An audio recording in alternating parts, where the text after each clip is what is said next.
भाई ट्यूबलाइट में एक सिलिंड्रिकल डिवाइस लगा होता है। क्यों लगा होता है? जब मैं किसी चीज को टच करता हूं तो चार्ज मुझसे फ्लो होता है या मुझसे चार्ज उस बॉडी में जा रहा होता है। इन सारी बातों को समझने के लिए मेरे मोबाइल को जब खोलते हैं या फिर अगर किसी डिवाइस को खोलते हैं तो उसमें कुछ गोल गोल सिलिंड्रिकल लगे होते हैं। ये क्या होते हैं, ये स्टोर कैसे करते हैं, चलिए इन सब चीजों को समझते हैं बहुत आसानी से और बहुत इनोवेटिव वे में। पढ़ते हैं और पढ़ते हैं इलेक्ट्रिक पोटेंशियल।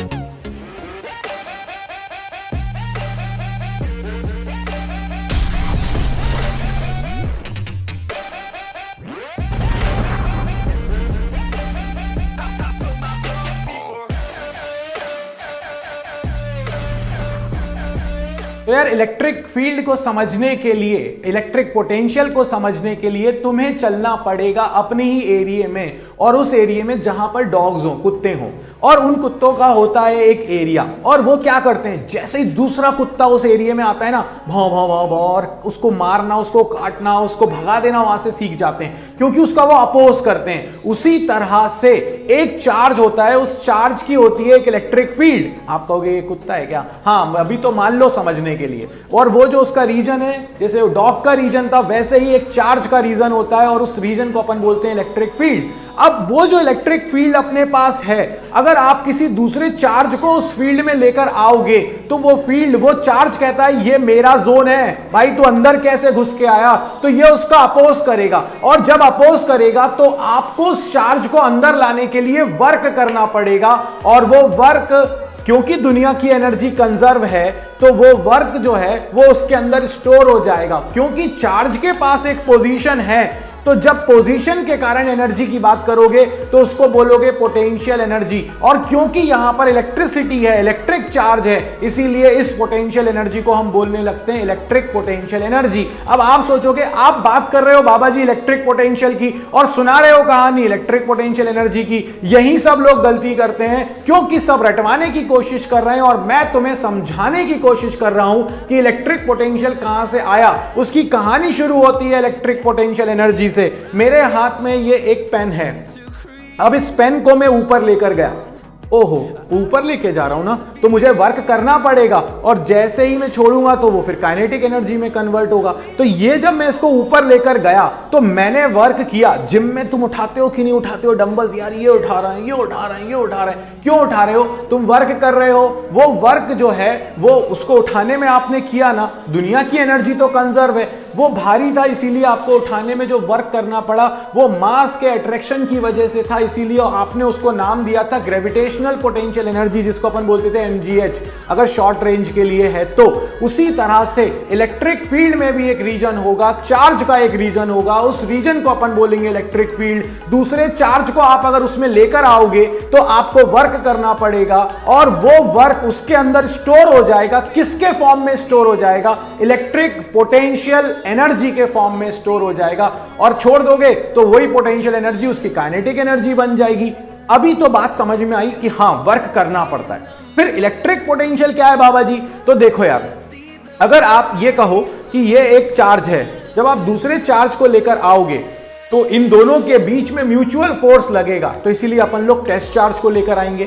टेस्ट चार्ज का कॉन्सेप्ट मैंने बताया था, जिसकी खुद की कोई औकात नहीं, जिसकी खुद की कोई फील्ड नहीं, बट भाई उसको Q0 बोलते हैं ना अपन। अब मैं आपसे कहता हूं कि सपोज करिए 99 पंडित मिलकर 198 लड्डू खाते हैं, तो बताओ 20 पंडित कितने खाएंगे? तो आपने कहा 99 अगर 198 खा रहे हैं, मतलब बाबा जी एक इंसान ने, एक पंडित जी ने 2 लड्डू खाए। अगर एक पंडित जी ने 2 खाए तो 20 पंडित जी 40 खाने वाले हैं। तुमने बड़े आसानी से निकाल लिया, मगर तुमने उसके लिए दिमाग ये लगाया कि 1 के लिए कैसे निकाले, यूनिट के लिए कैसे निकाले। अब मैं बोलूं 1000 पंडित जी तो तुम बोलोगे 2000 लड्डू, मैं बोलूंगा 10,000 पंडित जी तो तुम बोलोगे 20,000 लड्डू, क्योंकि तुम्हें पता है कि एक के लिए कितने की जरूरत है। उसी तरह से हम यहां पर इंटरेस्टेड हैं टोटल वर्क में नहीं, हम इंटरेस्टेड हैं work done per unit charge में। मतलब कि आप क्यू चार्ज को लाओगे, चार्ज बदलोगे तो एनर्जी बदलेगी, मगर अगर यूनिट चार्ज को लाते तो कितना वर्क करना पड़ता, वो कहलाता है उस पॉइंट पर इलेक्ट्रिक पोटेंशियल। और फिर आपको जिसके लिए भी निकालना है यूनिट चार्ज को लाने में जो वर्क करना पड़ा, अगर आपने वो कैलकुलेट कर लिया तो आप किसी भी चार्ज को लाओगे तो आप आसानी से वर्क डन निकाल सकते हो। इसीलिए हम कॉन्सेप्ट पर आ गए इलेक्ट्रिक पोटेंशियल के। तो ये इलेक्ट्रिक पोटेंशियल एनर्जी से ओरिजिनेट हुआ। अगर ये कॉन्सेप्ट सीख गए तो अब कुछ नहीं बचा भाई इसमें। अब देखो जरा जल्दी से, अगर ये मेरे पास एक चार्ज है, अब ये मेरे पास एक चार्ज है और ये जो रीजन है ये इस चार्ज की इलेक्ट्रिक फील्ड है। अब एक Q0 टेस्ट चार्ज आपका बैठा हुआ था इंफिनिटी पर। अब आप इसको इंफिनिटी से अगर लेकर आ रहे हो पॉइंट ए की तरफ, अगर आप पॉइंट ए की तरफ लाओगे तो इंफिनिटी मतलब जो इलेक्ट्रिक फील्ड के बाहर था, तो जैसे इलेक्ट्रिक फील्ड के अंदर आएगा तो वो उसका अपोज करेगा। वो जो उसका अपोज करेगा तो आपको वर्क करना पड़ेगा। सिस्टम जब वर्क होगा वहां पर तो वो वर्क आपने कैलकुलेट कर लिया और मान लीजिए कि वो वर्क है W। तो अगर आप टेस्ट चार्ज को, डेफिनेशन पे बाद में आएंगे, टेंशन मत लो, तो Q0 चार्ज को इंफिनिटी से पॉइंट ए पर लाने में जो वर्क डन करना पड़ा वो करना पड़ा W। तो मैंने आपसे कहा था यूनिट चार्ज के लिए लेकर आना है आपको। तो Q0 के लिए अगर W वर्क करना पड़ा तो 1 के लिए, यूनिट के लिए कितना करना पड़ेगा, वो Q0 डिनोमिनेटर में आ जाएगा। सो वर्क डन आपके पास हो जाएगा W by Q0। ये क्या है, work done in bringing unit charge और unit positive test charge from infinity to the point unit charge, क्योंकि W बाय Q0 है। Q0 को लाने में W वर्क, यूनिट चार्ज को लाने में W बाय Q0 वर्क आपको करना पड़ेगा। And this is known as electric potential. तो ये हो गई हमारे पास डेफिनेशन ऑफ इलेक्ट्रिक पोटेंशियल। फिर से देख लो, the electric potential at a point inside the electric field of a charge is defined as the amount of work required to bring unit positive test charge from infinity to that point। But यहां पर कहानी खत्म नहीं हुई, यहां पर एक important बात निकल कर आती है, विदाउट एक्सेलरेटिंग इट। क्योंकि अगर आपने एक्सेलरेशन किया तो आपको एक्स्ट्रा फोर्स लगाना पड़ेगा, F = ma, और अगर आपने F = ma लगाया तो वर्क डन भी बदल जाएगा। इसीलिए विदाउट एक्सेलरेटिंग इट जरूर लिखना। बहुत सारे यूट्यूबर्स, बहुत सारे लोग इसको मिस करेंगे, बट मार्किंग स्कीम में मेंशन होता है, इसीलिए हमें यह मेंशन करना बहुत ज्यादा जरूरी है। तो व्हाट इज इलेक्ट्रिक पोटेंशियल? देखो पहले कहानी, electric potential at a point inside the electric field of a charge is defined as work done in bringing किसको, unit positive test charge from, कहां से, इंफिनिटी से उस पॉइंट तक, from infinity to that point without accelerating it. ये हो गई electric potential की डेफिनेशन किसी पॉइंट पर। अब मैं आपसे कहता हूं कि व्हाट इज दी फॉर्मूला। तो आप इस फॉर्मूले को अब ऐसे याद मत रखना, V = W by Q। आप याद रखेंगे अब इसको W = Q into V। आज के बाद अगर पोटेंशियल दिया है और चार्ज दिया है, डुअल नेचर में हमने इसका यूज किया है जब हमने काइनेटिक एनर्जी को EV लिखा था। E क्यों? क्योंकि इलेक्ट्रॉन था तो E चार्ज हो गया, V पोटेंशियल डिफरेंस था। आज के बाद जब भी तुम्हारे पास इलेक्ट्रिक पोटेंशियल आ जाए और चार्ज आ जाए तो आपको एनर्जी लिखनी है EV यानी QV। अगर इलेक्ट्रॉन है तो E, नहीं तो QV जनरल फॉर्मूला है। याद कर डालो इसको, और ये ट्राइंगल भी इसमें याद कर लेना, W Q0 और ये V या Q और V। सो W = QV। अगर Q चाहिए तो Q पर हाथ रख दो, W by V। अगर V चाहिए तो V पे हाथ रख दो, W by Q। That's it, magic triangle से अपना काम हो जाएगा। जल्दी से बढ़ते हैं इसकी यूनिट की तरफ, और यहां से बोर्ड में क्वेश्चन आया है। क्या क्वेश्चन बना है? What is the SI unit of electric potential? तो भाई इलेक्ट्रिक पोटेंशियल की SI यूनिट हो जाएगी अपने पास joule per coulomb. Work done का जूल, चार्ज का coulomb, joule per coulomb, and this is basically known as volt to give honour to sir Volta. तो इसीलिए joule per coulomb is the unit of electric potential.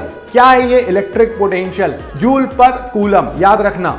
अगर आप इसको CGS में जाओ तो वर्क की हो जाएगी अर्ग और कूलम की जगह आ जाएगा स्टैट कूलम, और इसको हम कहते हैं स्टैट वोल्ट। वैसे तो मैं तुमको रिलेशन भी दे सकता हूं वोल्ट और स्टैट वोल्ट में, बट जरूरत नहीं है इसीलिए नहीं दे रहा। तो volt joule per coulomb erg upon stat coulomb is equal to stat volt. बस इससे ज्यादा की जरूरत नहीं है। एब वोल्ट भी बना सकता हूं यहां पर। एब वोल्ट के लिए मुझे कुछ नहीं करना, बस एब कूलम रखना है नीचे, बट उसकी भी जरूरत नहीं है। पड़ेगी जरूरत, जहां पड़ेगी वहां यूज करेंगे, अदरवाइज दिमाग में उतना ही स्पेस है, उतना ही जगह दो। अब आ जाते हैं डायमेंशनल फॉर्मूला। तो वर्क डन का डायमेंशनल फॉर्मूला क्या होता है? ml2t-2, और चार्ज का होता है 80। तो अपने पास ये आ जाएगा ml2t-3a-1 is the dimensional formula of electric potential. काम का है, याद रखो। आपसे ये क्वेश्चन पूछा गया था कि electric potential joule per coulomb is unit of which physical quantity. Answer है इलेक्ट्रिक पोटेंशियल, पूरा लिखना इलेक्ट्रिक पोटेंशियल। फिर उन्होंने अपन से कहा वेदर इट इज स्केलर और वेक्टर, तो वर्क डन स्केलर है, चार्ज भी स्केलर है। तो भैया यहां तो खुशखबरी ही खुशखबरी है, और वो खुशखबरी आपसे ये कह रही है electric potential is a scalar physical quantity. हाँ, एक सुकून मिल गया। क्यों? क्योंकि अब डायरेक्शन देखने की कोई जरूरत नहीं है मुझे। यार बस पॉजिटिव है तो प्लस लो, माइनस है तो माइनस लो, वहां डायरेक्शन लेते थे, प्लस माइनस नहीं लेते थे। इलेक्ट्रिक पोटेंशियल में हम लोग क्या लेंगे? प्लस और माइनस, डायरेक्शन लेने की कोई जरूरत नहीं है, क्योंकि ये स्केलर फिजिकल क्वांटिटी है। भाई खुशखबरी है, थोड़ा तो खुश हो सकते हो तुम लोग। चलिए, तो ये रहा इलेक्ट्रिक पोटेंशियल की बेसिक कहानी। अब बढ़ते हैं कि अगर मुझसे कोई बोले पॉइंट चार्ज के कारण इलेक्ट्रिक पोटेंशियल निकालो, जैसे अपन ने इलेक्ट्रिक फील्ड निकाली थी पॉइंट चार्ज के कारण। इसका एक बाद में एक सड़ा वाला मेथड भी दूंगा, अभी थोड़ा सा अच्छा वाला मेथड कर लो जहां से पूरे पूरे मार्क्स अपन को बटोरने। ठीक है, सो ये अपन से क्या कह रहा है? ये अपन से कह रहा है कि आपको पॉइंट चार्ज के कारण इलेक्ट्रिक पोटेंशियल निकालना है। ठीक है, अगर पॉइंट चार्ज के कारण इलेक्ट्रिक पोटेंशियल निकालना है तो पहले चलते हैं बाबा जी के बूटी सेक्शन में। बाबा की बूटी सेक्शन में आपका स्वागत है। तो भाई बाबा जी की बूटी क्या कहती है? बाबा जी की बूटी ये कह रही है कि एक ही फॉर्मूला सीखा है हमने पोटेंशियल निकालने का, V is equal to W/Q। तो भाई आपके पास हो जाएगा, पहली स्टेप तो हो जाएगी V is equal to W/Q0। अब आपको निकालना है वर्क डन, क्योंकि Q0 तो टेस्ट चार्ज है, वो तो पता ही है तुमको। मतलब इस डेरिवेशन में मेन इंपॉर्टेंट जो हमारा हीरो है वो है वर्क डन, और वर्क डन का एक ही फॉर्मूला आता है मुझे, फोर्स इंटू डिस्प्लेसमेंट। तो फोर्स इंटू डिस्प्लेसमेंट से मैं बड़ी आसानी से वर्क डन निकालूंगा, Q0 से उसको डिवाइड कर दूंगा, मेरा आंसर आ जाएगा। बस मैंने यही लिखा है, Q0 को इन्फिनिटी से लेकर आओ और कैलकुलेट कर लो वर्क डन और डिवाइड कर दो Q0 से, कहानी खत्म हो जाएगी, डेरिवेशन ओवर हो जाएगा। चलो इस डेरिवेशन को भी खत्म करते हैं। सबसे पहले ये रहा मेरे पास एक पॉइंट चार्ज, तो ये ले लीजिए, ये हो गया आपके पास एक पॉइंट चार्ज Q। अब अगर आपके पास इन्फिनिटी पर एक Q0 बैठा है, तो Q0 को जब आप अंदर लाओगे तो आपको वर्क करना पड़ेगा। तो मैंने कहा work done required is dW is equal to FdR। अब यहां पर एक सोचने वाली बात है, dr क्यों लिया बाबा जी आपने? उसका रीजन बताता हूं तुमको। देखो जरा, अगर मैं यहां पर कहूं कि ये मेरे पास एक Q चार्ज है, अगर मैं Q0 को अंदर लाऊं तो जो मुझे इसको अंदर लाने में वर्क करना पड़ेगा वो फोर्स कितना लगाना पड़ेगा? Q0/R²। अब जैसे जैसे डिस्टेंस बदलेगी वैसे वैसे फोर्स बदलेगा, क्योंकि आप पास ला रहे हो उसको। जब डिस्टेंस बदल रही है आपकी तो फोर्स बदल रहा है, तो ये तो वेरिएबल फोर्स हो गया। तो भैया फिर अपन लोग इसको फाइनली एक बार में नहीं निकाल पाएंगे, मतलब डायरेक्टली फोर्स इनटू डिस्प्लेसमेंट से नहीं आंसर आएगा। आपको क्या करना पड़ेगा? बहुत थोड़ी सी डिस्टेंस अंदर लेकर आ जाओ। तो मैंने मान लिया कि मैं इसको बहुत थोड़ी सी डिस्टेंस dr अंदर लेकर आया, तो मेरा वर्क कितना हुआ? तो आप देखो यहां पर एक चीज गौर करने वाली है, और वो गौर करने वाली ये है कि यहां पर फोर्स लग रहा है इस तरफ इलेक्ट्रिक चार्ज के कारण, आप इसको लेके आ रहे हो अंदर की तरफ, तो इन दोनों के बीच का एंगल हो गया 180 डिग्री। ठीक है, और क्योंकि आप बहुत थोड़ी सी डिस्टेंस उसको dr लेकर आए, इसीलिए आपका जो वर्क डन होगा वो भी बहुत थोड़ा सा होगा। कितना हो गया? dW is equal to F into dr, F dr cos theta. Work done के केस में एंगल भी इंपॉर्टेंट था, तो ये हो जाएगा cos 180 डिग्री। बता दिया मैंने कि भाई फोर्स लग रहा है उधर और ये ला रहे हो तुम इधर, तो इसीलिए अपना जो वर्क डन हो जाएगा वो हो जाएगा F dr cos 180, या दोनों ऑपोजिट है तो आप डायरेक्ट माइनस लिख सकते हो, cos 180 -1 होता है, तो ये हो जाएगा। अब फोर्स का फॉर्मूला मैंने आपको अभी बताया, फोर्स का फॉर्मूला क्या है? F is equal to 1/4πε0 Q0/R²। ये तो फोर्स हो गया, वेरिएबल फोर्स हो गया, इसीलिए बहुत थोड़ा सा चले। जैसे ही आपने ये फोर्स की वैल्यू रखी वर्क डन वाले फॉर्मूले में, इंटू dr कर दो, माइनस साइन आया cos 180 की वजह से, इज इक्वल टू dW। भैया अब कुछ नहीं बचा है इसमें, सिर्फ इतनी ही कहानी थी इसकी। मैंने इसको कर दिया इंटीग्रेट, पहले वर्क डन था 0, क्यों? क्योंकि जब आप इन्फिनिटी पे बैठे थे। फिर जैसे ही आप r डिस्टेंस पर आ गए तो वर्क डन हो गया W। कितनी डिस्टेंस पर आ गए? इन्फिनिटी से r। अब इसको एक काम करो, ये माइनस देखो Q0, Q 1/4πε0 कांस्टेंट है, माइनस के साथ इसको बाहर फेंक दो, क्या बचा? 1/R²। जैसे ही आ गया आपके पास 1/r², सबसे पहले इसको ऊपर लेकर जाओ, r की पावर -2 हो जाएगा। इंटीग्रेट करते हैं तो मेरे प्यारे बायो वालों, तुम्हारे लिए लिख रहा हूं फॉर्मूला, x की पावर n का इंटीग्रेशन होता है x की power n+1 divided by n+1 plus c। यहां पर लिमिट है इसलिए प्लस सी नहीं आएगा, और यहां पर n की जगह पर क्या है, तो देखो n की जगह पर है यहां पर -2, तो आप जब इसको इंटीग्रेट करेंगे तो ये हो जाएगा x की पावर -2 + 1 n+1, इंटीग्रेशन का साइन हटा देना, -2 + 1 डिवाइड में आ जाएगा n+1, n की जगह -2। जैसे ही इंटीग्रेट किया और जैसे ही मैंने इसमें -2 + 1 को किया तो ये मुझे क्या दे देगा, ये मुझे दे देगा -1। तो जैसे ये मिला -1 तो ये आ गया -1, और यहां पर आपको मिलेगा r की पावर -1, तो वो हो जाएगा 1/r। तो देखो ये आ गया expression, -1/r infinity to r, और जैसे ही अपर लिमिट, ये माइनस इस माइनस को क्या कर देगा भाई, ये माइनस बाहर आया, इस माइनस को कर देगा प्लस, और अपर लिमिट आपने रख दी r, तो ये हो गया 1/r, माइनस लोअर लिमिट रखी इंफिनिटी, तो वो हो जाएगा 1/∞, और 1/∞ होता है 0। सो इसीलिए वर्क डन निकल कर आ गया QQ0 बाय 4πε0 इंटू 1/r। सो ये आंसर है आपके पास वर्क डन का जूल में। ये डेरिवेशन काम का है, बाद में बताऊंगा कि ये पोटेंशियल एनर्जी का डेरिवेशन हो गया भाई, कुछ नहीं करना पड़ा यही वाले डेरिवेशन से।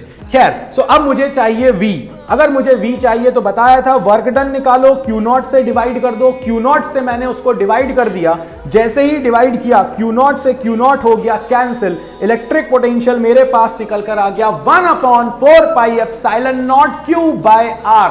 That's it in electric volt, मतलब यूनिट हो जाएगी volt. So electric potential due two point charge हो गया 1/4πε0 Q/r, और इलेक्ट्रिक फील्ड होती थी 1/4πε0 Q/r²। तो उसमें आता था नीचे स्क्वायर, यहां पर आ रही है पावर 1। ये याद रख लेना, बस कहानी खत्म हो गई दोस्तों। अगर आपसे कोई अलग से पूछ ले कि draw a graph between electric potential versus r, मतलब डिस्टेंस के साथ उसका ग्राफ बनाओ, तो भाई ये तो इनवर्सली प्रोपोर्शनल है। गौर से देखो, Q कांस्टेंट है, 4π कांस्टेंट है, ε0 कांस्टेंट है, तो ये तो इनवर्सली प्रोपोर्शनल टू r हो गया। तो ये ग्राफ बनेगा रेक्टेंगुलर हाइपरबोला, मतलब r बढ़ रहा है तो v मेरा कम हो रहा है, और दैट्स इट, कहानी खत्म हो गई। इसमें हमने इलेक्ट्रिक पोटेंशियल समझा क्या होता है, electric potential due two point charge भी निकाल लिया हमने, कुत्तों के एरिया के बारे में भी हमने बात कर ली, और वही हमारा चार्ज है, अंदर किसी को आने नहीं देगा, और आओगे तो वर्क करना पड़ेगा। दूसरे वाले के अंदर दम होनी चाहिए अंदर आने के लिए, जैसे कि लाइफ में कुछ करने के लिए अंदर से होनी चाहिए दम। तो ये थे बाबा जी इलेक्ट्रिक पोटेंशियल के साथ। लाइक शेयर सब्सक्राइब करना बिल्कुल मत भूलना, जैसा कि तुम अभी कर रहे हो, और करते रहो। और अगर कोई और डाउट है तो you all are most welcome on Baba gang app. इतना काफी है इस वीडियो के लिए। जय हो।